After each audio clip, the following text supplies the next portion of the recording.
Papo Aberto está chegando em sua casa em mais essa noite de segunda-feira, através da TV Canção Nova. Vamos passar essa 1 hora de programa juntos e vamos falar sobre a importância do carisma. Sem dúvida, já aconteceu com você, de conhecer uma pessoa fascinante, especial, com algo a mais, difícil de explicar. Mas afinal, o que é carisma?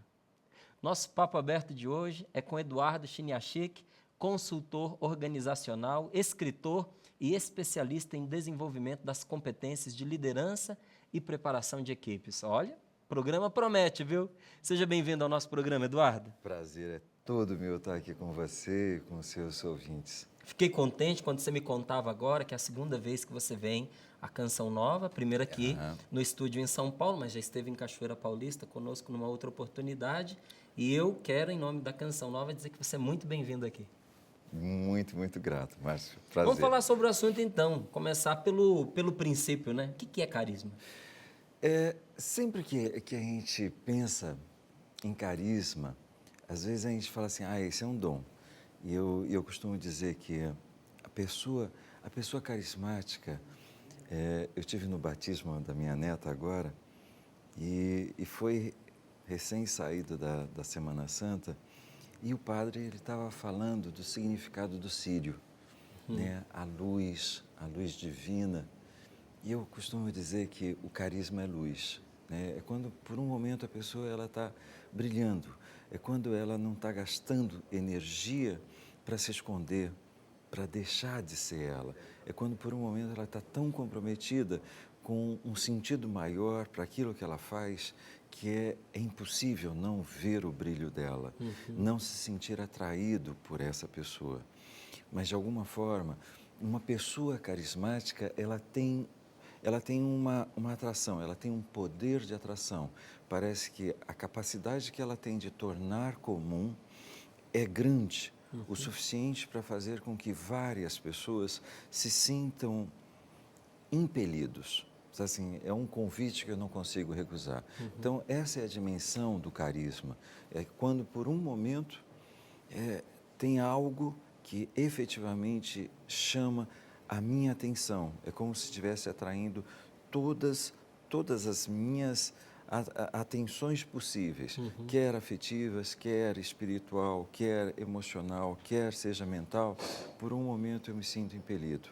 É mais ou menos, Márcio, quando a gente fala assim, nossa, parece que eu sempre te conheci, sabe assim... Gera uma identidade, né? Gera uma identidade. Por um momento, parece que os nossos laços, eles já aconteceram há muito tempo, quando muitas vezes foi aquele primeiro segundo que trouxe. E é exatamente o momento em que eu digo, normalmente, uma das primeiras características de uma pessoa carismática é ela confiar nela mesma. É a autoconfiança. É quando, por um momento, ela não duvida dela e ela não duvida dos seus propósitos. E acaba contagiando quem está perto, não é? A gente sabe que uma pessoa carismática, ela tem essa marca de encantamento que você explicava aí, ela atrai para si, ela chama a atenção. E eu gostei muito dessa alusão que você fez de carisma, do carisma com a luz, né? Essa comparação, essa menção.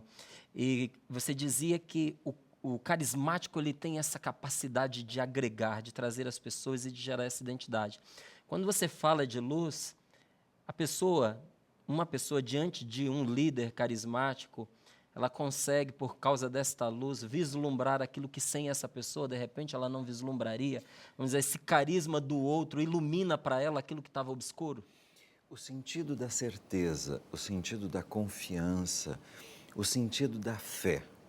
E aí a definição do apóstolo Paulo, fé é a substância que transforma o que não existe em algo real. Quando eu estou junto de uma pessoa que o nível de confiança dela é tão grande e que ela me inspira e ela gera esse sentido de confiança, ele me transmite e faz com que eu tenha fé, por um momento eu começo a enxergar coisas que as minhas dúvidas, os meus temores me impediam de enxergar.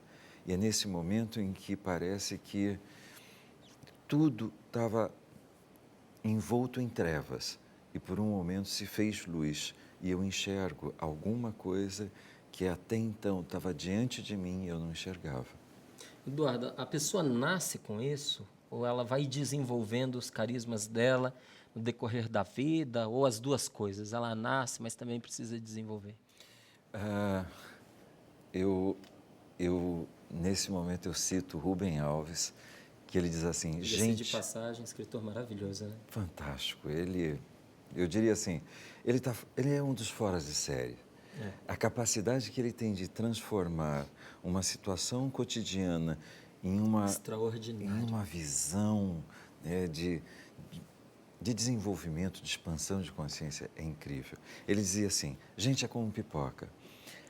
Gente passa pelo fogo da provação da vida e se transforma em alguma coisa melhor, mais tenra e saborosa. E é mais ou menos isso.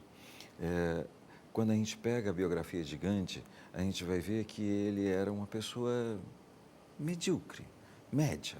Né? Ele fazia, ele trabalhava, ele agia, né? E aí os momentos das adversidades ele começa a se transformar. E é nesse momento em que das dúvidas se fez certezas.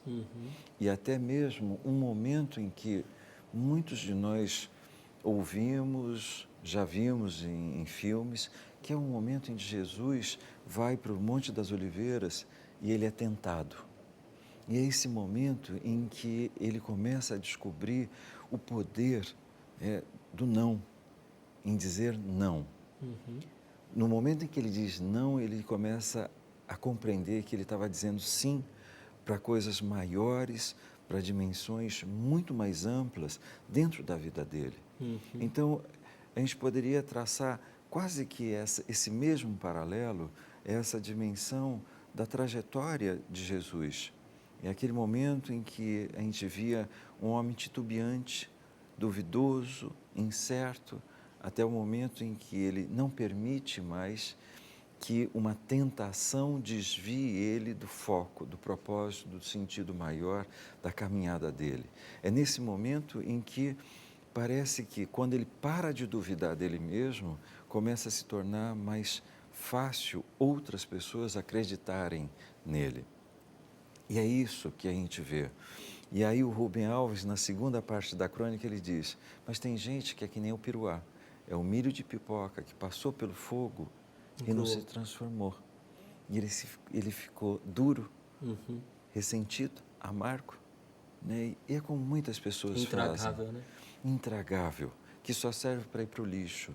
Então, tem pessoas que não se deram conta de que elas poderiam estar brilhando, elas poderiam estar vivendo essa dimensão carismática na sua vida, mas ela permitiu que as dúvidas, as incertezas, enchessem a vida delas de trevas, de dores, de rancores, de amarguras, e ela foi se fechando dentro disso e não percebeu que isso não é a vida. Isso é como se ela tivesse se embotado, né? Encruou, e aí ela está jogando a vida no lixo. Então, muitas vezes tem pessoas que vão falar, essas pessoas elas vão ficar falando de Deus como se fosse a grande salvação, mas essas pessoas, elas não estão vivendo a dimensão de Deus dentro dela. É um Deus fora, é um Deus punitivo, é um Deus cheio de rancores, punitivo, e a gente olha e se diz, e ainda não percebeu que tem uma dimensão maior.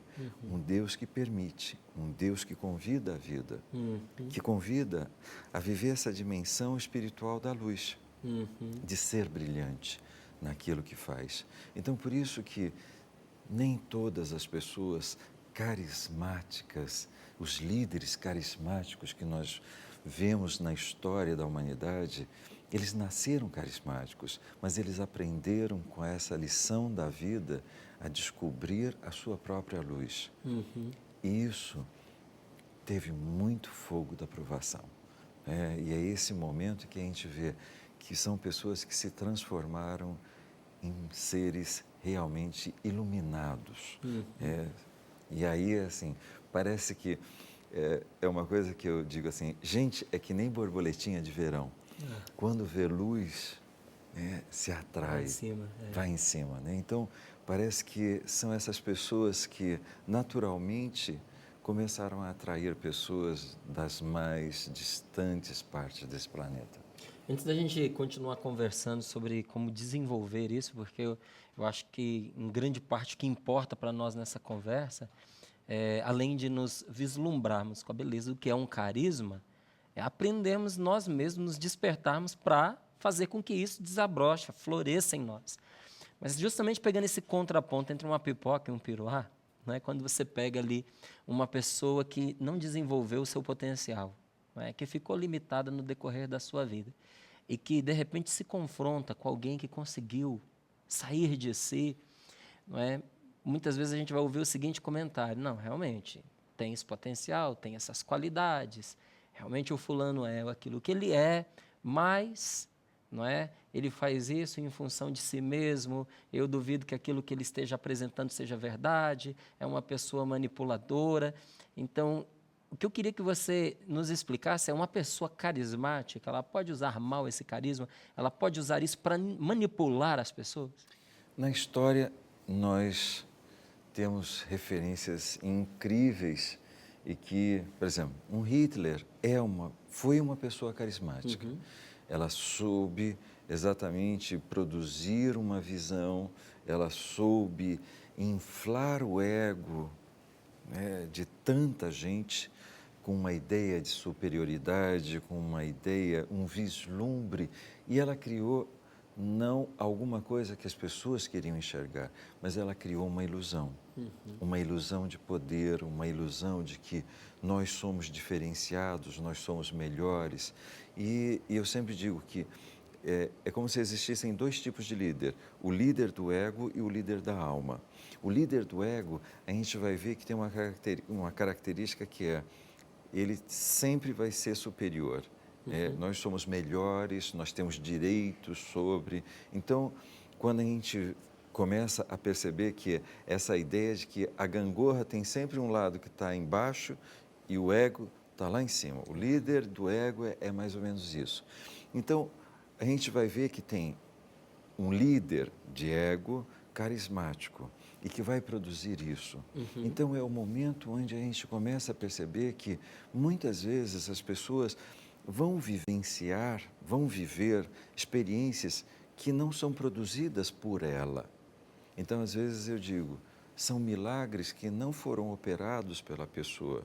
Então, é como se, por um momento, eu estivesse vendo um médico e eu digo assim: nossa, esse médico, ele é fantástico, né? Mas muitas vezes a pessoa não se sente com esse poder, essa capacidade de produzir a ação e o resultado. Então, é o momento em que eu começo a manipular. Se você quer esse resultado, você tem que ficar na palma da minha mão. Então, esse processo de manipulação, ele acontece hoje em várias áreas, em vários setores, e aí a gente começa a perceber que, muitas vezes, é a ideia de um cordeiro, que vai sem a consciência do porquê está indo. Mas é aquela coisa de que eu vou porque ali alguém vai me dar algo que eu não consigo produzir. E eu digo que tem o líder da alma, que aí é uma irmã Dulce, é um Betinho, são pessoas que falam da expansão, da capacidade de cada um de nós produzir e operar o milagre cotidiano. Isso é uma ação grandiosa que produz resultados grandiosos. Talvez não com estardalhaços tão grandes, mas é o que vai operar todos os dias. Uma ação transformadora, que transforma. Às vezes, por exemplo, o Betinho já partiu, mas todo o Natal eu sempre cito isso para os alunos.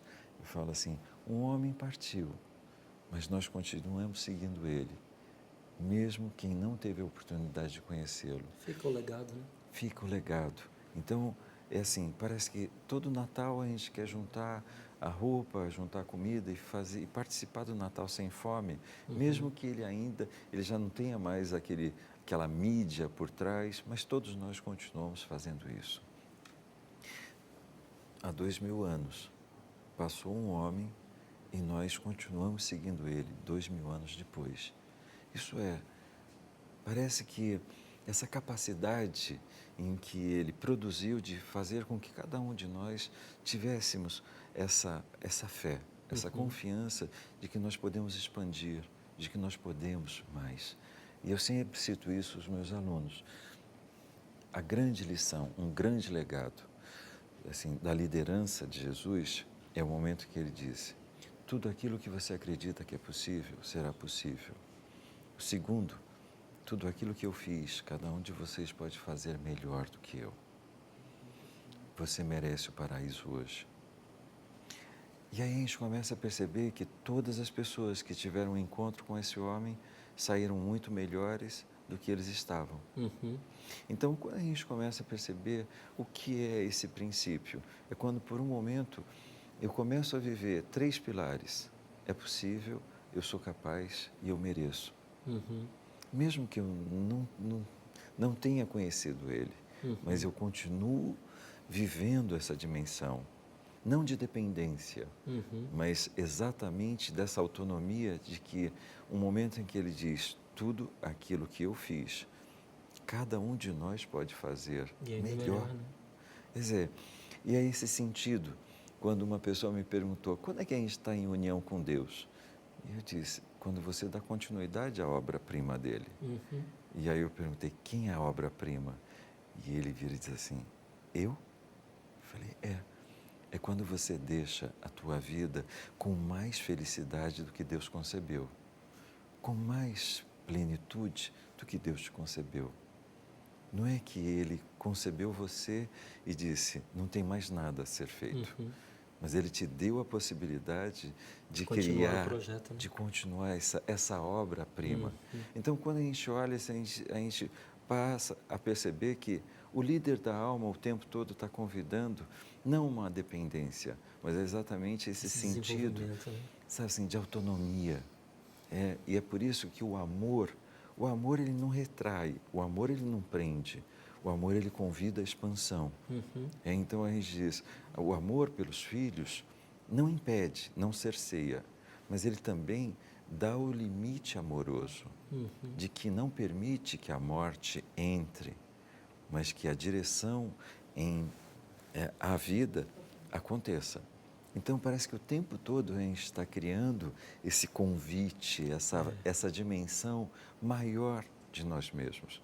Agora, eu não sei se é por causa da ideia que a gente foi criando, mas quando você fala de amor, quando você fala dessa generosidade, dessa promoção da vida e tenta unir isso a um universo corporativo, né, para muitas pessoas parece uma coisa incompatível por causa da competitividade, por causa daquele que está ali do meu lado.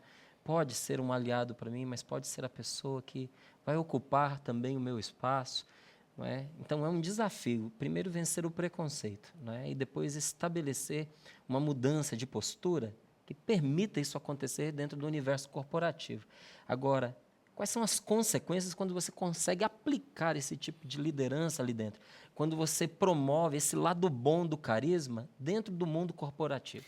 Eu diria que hoje eu vou usar o termo é quase que obrigatório que isso venha a acontecer. Isso é, quanto mais a gente fala, o processo competitivo das organizações, das empresas está acirrado, nós precisamos ter uma equipe unida. Para ter uma equipe unida, a gente precisa ter efetivamente pessoas que se respeitem, que se valorizem, que sejam estimuladas. E aí eu costumo dizer, as organizações, de um modo geral, falam de gestão de pessoas, mas ainda estão muito distante de viver essa gestão de pessoas. Isso é, muitas vezes as pessoas elas estão se relacionando por função, cargo, crachá. Então, você é o apresentador, então eu me relaciono com você de uma forma, e aí eu me esqueço de quem é o Márcio que está por trás desse papel de apresentador. Então, assim, existe uma dimensão, existe um sentimento, existe uma vida, existe todo um universo que está por trás dessa coisa ínfima, que é o papel de apresentador. Quer dizer, essa dimensão, quem é o Márcio, quem é a pessoa, quem é esse ser que está aí. Que vai dar alma para essa função. Exato. Então, muitas vezes, eu digo que o nosso grande desafio não é saber qual é o cargo, qual é a função, mas é saber quem é que está por trás disso. Como é que um líder, como é que um diretor, um presidente, um gerente, como que ele pode motivar, né, a sua pretensa equipe se ele não sabe se essa pessoa é casado, tem filhos, não tem filhos, sabe assim, qual é o sonho, qual é o projeto maior. Enfrentando uma dificuldade ou não. Se tem adversidade, se não tem adversidade, sabe assim, caiu a produtividade, aí eu vou lá e critico, porque você é... E aí eu esqueço, o que está acontecendo? Está acontecendo alguma coisa com você? Posso te ajudar? Então, essa relação, quando a gente fala, hoje, cada vez mais, a gente está falando de soluções onde os valores humanos estejam presentes. As grandes empresas começaram a se dar conta de que não é só respeitar o cliente, né? A gente vai assim, ok, o cliente não é mais bobo, a gente não tem mais cliente bobo, todo mundo é esperto, todo mundo é inteligente. Se o cliente não gostar da minha proposta, ele vai fazer uma campanha hoje no Facebook, na internet, e vai restringir ainda mais, eu vou ter prejuízo, né? É que se eu não tiver uma equipe que seja coerente, que seja unida, que saiba se respeitar, eu não tenho uma capacidade de produzir resultados além daquele estabelecido, daquele normal.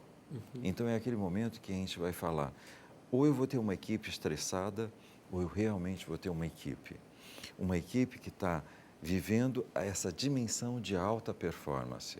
Então, as pessoas estão juntas, as pessoas elas estão cada vez mais minimizando os impactos das pressões externas, cada vez mais se fortalecendo internamente. Infelizmente, nós ainda vamos ver muitas organizações com esse líder do ego, nós somos os melhores, e até mesmo internamente vai ter equipes que se sentem melhores do que outras equipes que muitas vezes são co-irmãs, que estão trabalhando exatamente no desenvolvimento do mesmo produto, do mesmo resultado. Então, quando a gente fala, hoje, cada vez mais a gente vai ver duas organizações, uma que vai ter efetivamente gestão de pessoas, valorização das pessoas, valorização da vida. Então, quando a gente ouve empresas como Google, que as pessoas fazem os horários, têm o tempo que eles precisam para relaxar, desestressar, para se relacionar, porque eles se deram conta de que quanto mais os funcionários estiverem felizes, mais eles se relacionarem, mais eles estiverem próximos, mais eles produzem. É uma consequência. É uma consequência. Quanto mais a minha equipe estiver estressada, quanto mais eu vou precisar fazer uma coisa, eu vou ter que pagar mais. Porque é o princípio do que o Dalai Lama dizia, o homem é o bicho mais esquisito, ele passa a vida correndo atrás de ganhar dinheiro. E depois ele vai chegar numa fase da vida que ele vai pegar todo o dinheiro que acumulou para poder comprar a saúde que ele perdeu. E aí, essas são as organizações que estão produzindo isso. Gente que está perdendo saúde e está perdendo vida. E aí chega um momento que a pessoa para e se questiona, é isso mesmo que eu quero? E aí é aquele momento que a gente vai ver executivos, talentos, que se dão conta de que o dinheiro não é tudo. E estão engessados ali dentro. Né? Exato. E aí é o momento que eles vão começar a ir atrás de uma organização que valorize a vida. Eduardo, isso é uma coisa assim que mexe muito com qualquer pessoa que faça parte de algum grupo, né? É claro que você quer estar num lugar onde você vai desenvolver o seu potencial, onde as pessoas acreditam em você, onde promovam que você acredite em você mesmo, onde você é respeitado como um ser humano, não é? Em que suas limitações são levadas em consideração, mas as pessoas não param na sua limitação, ajudam você também a superá-la, não é? Então, quando a gente começa a ouvir que existem empresas hoje dando esta atenção, a gente aspira, nossa, é nesse lugar que eu gostaria de estar, é esse grupo que eu quero integrar, eu quero também pôr para fora aquilo que eu tenho de mais precioso. Eu também quero ser uma pessoa carismática. Não é? Como é que eu faço para desenvolver esse carisma? Né? Que a gente já dito que vai tocar nesse assunto, porque é importante para a gente descobrir o que fazer. Existem passos a serem dados, existe um caminho a percorrer para o desenvolvimento pessoal desse carisma? Ah, eu, essa é aquelas perguntas difíceis. Brincadeira. Mas a gente diz assim, o primeiro passo, uma vez eu perguntei para uma pessoa, quando é que a gente se lembra de Deus? Normalmente. Aí ela disse assim, quando o barco está virando. Disse, E quando o barco está virando, a gente para e diz assim, Deus, me ajuda. E aí é aquele momento em que eu digo que, mesmo se Deus falasse, a pessoa ela ia estar num turbilhão tão grande dentro dela que ela não ia conseguir identificar a voz de Deus. Então, o que acontece é que muitas vezes as pessoas querem se preparar no momento em que a ação está acontecendo. Quando elas deveriam estar preparadas. Exato. Então, eu sempre digo que o primeiro passo é você investir em conhecer a você mesmo, em ficar em paz com você mesmo, em confiar em você mesmo. É poder substituir essa autocrítica, que eu até hoje não conheço ninguém que tenha uma autocrítica positiva, por uma autocompreensão. Isso é, na autocrítica, normalmente vem o diálogo interno, o bate-boca, porque você devia ter feito, porque você não fez, vamos dizer. E eu sempre digo, a autocompreensão não é você falar, é você se perguntar, o que eu estou precisando agora? Assim, nesse momento, o que eu tenho que fazer? O que eu tenho que pedir? Então, o primeiro momento que eu digo é, substitua a autocrítica por autocompreensão. O segundo, compreenda, mas se comprometa. Se comprometa em se dar aquilo que você está precisando naquele momento. Então, o processo de desenvolver o autoconhecimento, a autoconfiança é o primeiro passo. Porque quando eu não faço isso, eu começo a alimentar a insegurança. E aí eu me torno aquele ser fofoqueiro, aquele ser que vai sempre diminuir o brilho do outro. Está vendo? Ela está brilhando, mas não é boa bisca. Está vendo? Ele está lá, mas está vendo? Ele conseguiu aquele cargo, mas quem sabe quantas coisas péssimas ele fez. Então, se eu não posso crescer, ninguém pode. Se eu não posso crescer, eu vou tentar diminuir o brilho do outro e a capacidade do outro para abaixo da minha, porque assim eu tenho alguma relevância. Eu me sinto alguém. Então é esse momento em que, quando o outro for referência de como eu estou me sentindo, eu estou no caminho equivocado na minha vida. Isso é, eu sempre digo que o processo de crescimento não é o processo de comparação, mas é o processo onde eu me pergunto, onde é que eu posso me tornar melhor do que eu fui ontem, melhor do que eu estou sendo hoje. Então, por isso que esse é o primeiro passo. Então, assim, investir no autoconhecimento, investir no conhecimento e investir em transformar esse conhecimento em prática. Então, investir no autoconhecimento, investir no conhecimento e investir em pegar esse conhecimento e transformá-lo em prática. Em prática. Por quê? O conhecimento transformado em prática é a sabedoria. Isso é, muitas vezes as pessoas sabem o que fazer.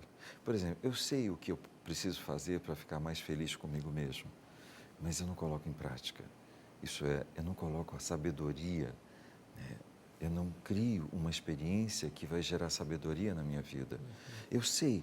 Então, é aquele momento que eu falo assim, ok, no momento que eu me sinto seguro, no momento que eu tenho conhecimento, no momento que eu estou comprometido em colocar em prática isso, é aquele momento em que eu começo a ter uma ação de generosidade. A ação, eu sempre digo, generosidade e bondade é uma ação transformadora. Por exemplo, tem coisas que são mínimas, mas o bom dia.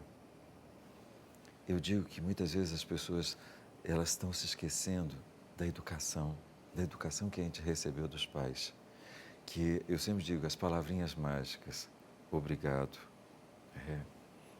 Às vezes alguém termina de fazer algo para mim e eu esqueço de dizer a palavrinha mágica, obrigado. Isso é, às vezes É um absurdo você ter que ensinar isso para gente adulta, né? Para gente adulta que deveria ser o exemplo para essa geração que está chegando.